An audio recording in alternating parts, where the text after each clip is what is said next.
Good morning. Lee Ackerman, a strategist with the One North AI innovation team.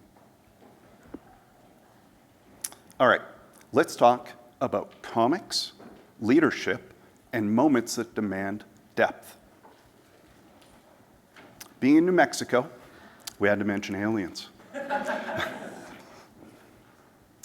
been many stories over the years, things of the fantastic and the inexplainable, which is a great setting to talk about encounters with AI. How do we communicate with it? How do we coexist? How do we thrive? Sometimes even feels like an invasion of alien intelligence. But it's more commonly called a disruption. And as we think about the disruption, this moment, it's a moment of complexity, sometimes veering into chaos. I'm deep in it, creating with AI, helping others navigate this moment. Swirling all around us, new tools, new capabilities, new ideas, new challenges, new risks. Surprisingly, not only moving fast, but accelerating. And for our people, some are energized, confused, some are burned out, some disengaged. This morning I heard anxiety. Some are getting worn out. Within this context, I'd like to share a little bit about me. I like to think that I'm curious, thoughtful, eager to share and explore. But as a sticks person, there's not much depth.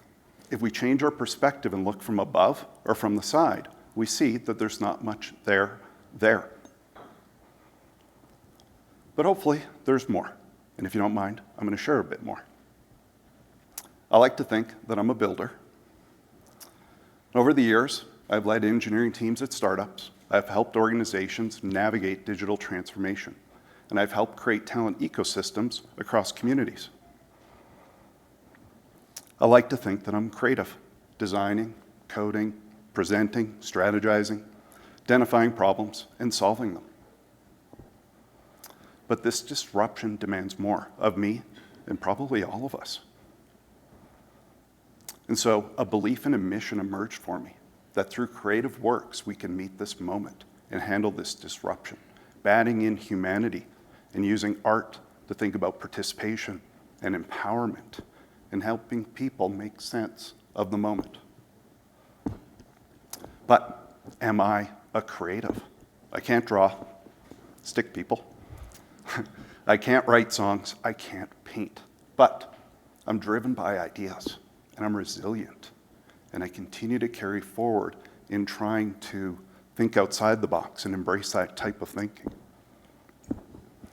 So, yes, a creative, but I need help and I wanted AI to help, but I wasn't looking for a push button where AI was a creative for me.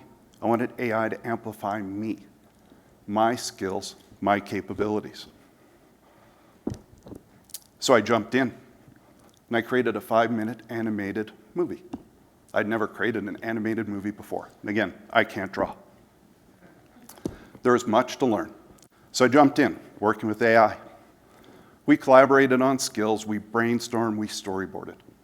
We generated video 4 seconds at a time. It was exhilarating.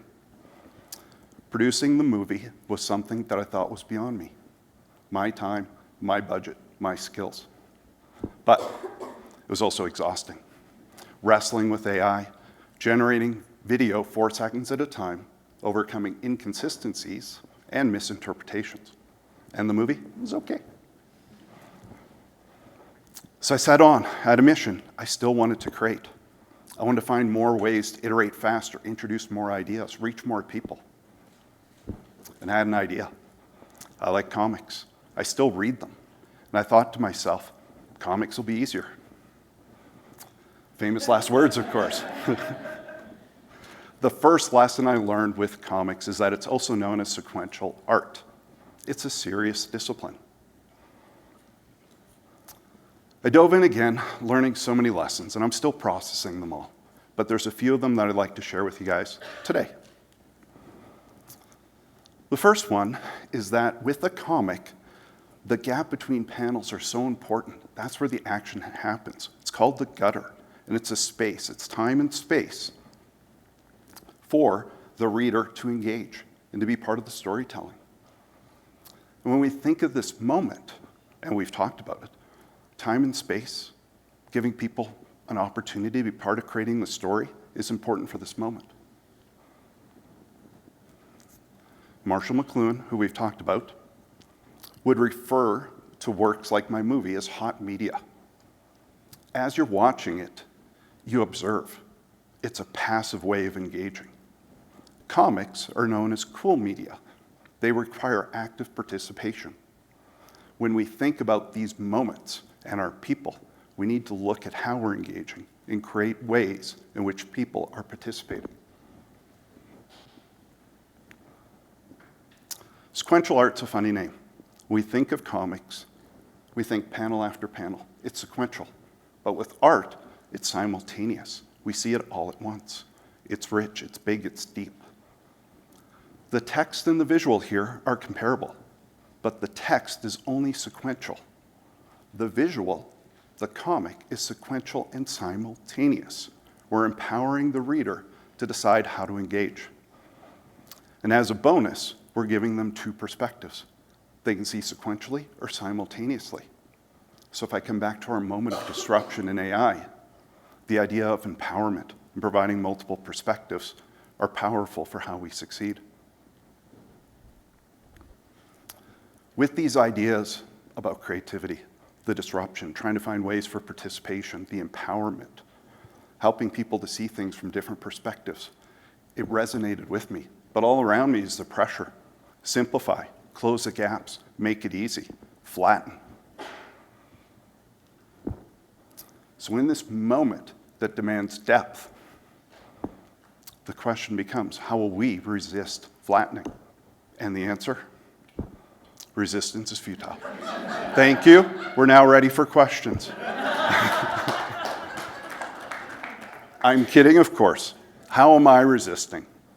I'm curious. I'm asking questions. I meet with people. I'm investing more time in learning, building, experimenting. I share those ideas, like today. But most importantly, I give myself permission to play, and then I play. And so with creating comics as a goal, I started to play. I began playing with prompts. I'd craft prompts, hit enter, and generate stuff. Text, code, images. It was fast, but not good enough. When I think about it, I think prompting is flattening. And what we're doing is asking the model to unflatten. And that's unrealistic to ask of AI. I dove in. I played more. I created a manual orchestration of agents, of tools, of files, juggling them all, and panel by panel, I started to create comics. I created 2 comics, each looking at AI literacy, each offering alternative endings, so we look at potential futures. And I was thrilled by this. And as we look inside one of the characters, and we see her navigating a world of agentic AI. Maybe she's a hero, maybe she's a villain, but the reader is deciding. Working with AI, it amplified my skills, my ideas. I got to be a creative working with AI. But, feels like there's always a but. But as a creator, it wasn't the best experience. Juggling these tools, trying to navigate it all, it wasn't the best experience. And while I could do it again, I wouldn't want to. The cognitive load was too high. So I continued to play. I've built an AI-native comic studio. I dug deeper. I researched more. I started to create the various knowledge, guidelines, rules, workflows to support my studio. I established a multi-stage pipeline. Across the studio, within each of these stages and beyond, many agents were built. I started to invest not only in thinking about the user experience, but also the agent experience. I'm going beyond the chat box. I'm thinking about collaboration patterns. I'm also thinking about, and it's probably odd, in an AI native comic studio, there's also plain old code, deterministic code.